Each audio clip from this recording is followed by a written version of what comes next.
সংবিধান একটা গুরুত্বপূর্ণ বিষয়, আর বিচার বিভাগও বাংলাদেশের সংবিধানের গার্ডিয়ান। কাজেই গার্ডিয়ান সঠিকভাবে দায়িত্ব পালন করেছে কিনা এবং আইনগতভাবে দায়িত্ব পালন করেছে কিনা সেই বিষয়ের উপরে আমি চেষ্টা করেছি ইন্ডিয়ান ডিসিশন প্লেস করার, কানাডিয়ান ডিসিশন প্লেস করার এবং আমাদের নিজেদের দেশের যে সমস্ত সর্বোচ্চ আদালতের রায় আছে সেগুলো প্লেস করার। আমরা চেষ্টা করেছি যে অ্যামিকাস কিউরিরা কী বলেছেন, আর প্রধান বিচারপতি খায়রুল হক সাহেব তার ফুল জাজমেন্টের মধ্যে কি ইতিহাস তুলে ধরেছেন। আদালত শুনেছেন, শোনার পরে আজকে সে বিষয়ের উপরে আমি সামারাইজ করার চেষ্টা করেছি, কারণ আদালত গত শুনানির সময় একটা প্রশ্ন উত্থাপন করেছিলেন যে যদি, কারণ আমি বলেছিলাম লর্ড কর্নেলিয়াসের ভাষায়, যেটা রিপোর্টেড ইন 16 DLR, যে এই জাজমেন্টটি in the eye of law is not a judgement. সেই জন্য আদালত জিজ্ঞাসা করেছিলেন যদি জাজমেন্টই না হয় তাহলে আমরা রিভিউ কি করব। সেই বিষয়ের উপরে আজকে শুনানির প্রাথমিক অবস্থায় আমি বলেছি যে this is the highest court of the country. এই কোর্ট জাজমেন্টের সমস্ত দিক পুঙ্খানুপুঙ্খরূপে রিভিউ করার ক্ষমতা আছে। তো সেখানে এই জাজমেন্টের যেহেতু দুইটা পার্ট, একটি পার্ট হচ্ছে শর্ট অর্ডার দিয়ে বলেছে যে আরও দুটি নির্বাচন তত্ত্বাবধায়ক সরকারের অধীনে হতে পারে গণতন্ত্রের স্বার্থে,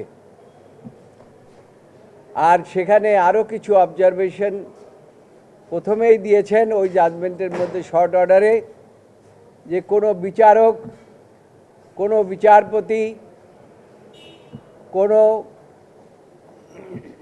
সরকারের প্রধান হতে পারবেন না, তারা কোনো দায়িত্ব নিতে পারবেন না। তো আমি বলেছি প্রথম পার্ট যে জাজমেন্টটা হয়েছে তার মধ্যে আমি একমত, এই জাজমেন্টটা হয়েছে আমাদের আপিল বিভাগের রুল 10(2) অনুসারে।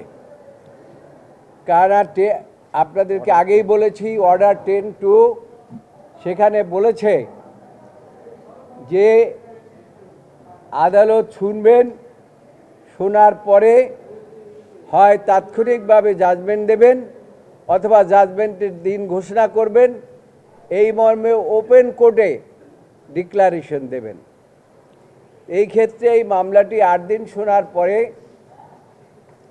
একটা শর্ট অর্ডার দিয়েছেন।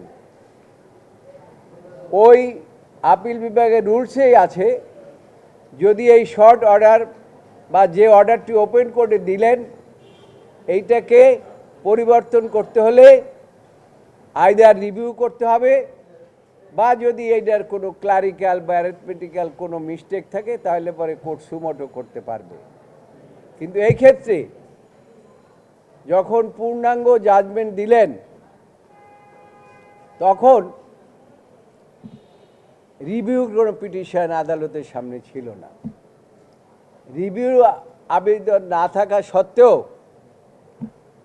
আপিল বিভাগ সুমোটো তারা ফুল জাজমেন্ট দিলেন এবং সেই জাজমেন্টটা দিলেন কখন, যখন প্রধান বিচারপতি রিটায়ারমেন্টে গেলেন তার 16 মাস পরে। সেই জন্য আমি বলেছি যে ফার্স্ট পার্টটাকে আমরা যদি অ্যাপিল বিভাগের জাজমেন্ট ধরি, সেকেন্ড পার্টটা according to our country law as well as the other country, সেখানে আর কোনো স্কোপ নাই। প্রথম যে জাজমেন্টটা হয়েছে সেটাই জাজমেন্ট। সেই কারণে আপনারা 3টি গ্রাউন্ড যেহেতু দিয়েছেন, এই 3টি গ্রাউন্ড আমরা আমাদের আর্গুমেন্টের মধ্যে সাবস্ট্যান্সিয়েট করেছি। সুতরাং এই আদালত, আপিল বিভাগ এই জাজমেন্টটি রিভিউ করার এখতিয়ার রাখে। কাজেই সেই দৃষ্টিকোণ থেকে আমি বলেছি আপনারা এই জাজমেন্টটি রিভিউ করতে আইনগত কোনো বাধা নাই। এই বলে আপাতত আমি শেষ করেছি। তবে স্কোপ রয়েছে সরকার পক্ষ থেকে আমরা এখনো শুনি নাই। সরকার পক্ষ কি বলবেন তার উপর নির্ভর করবে পরবর্তী ফিনিশিং। তবে আমার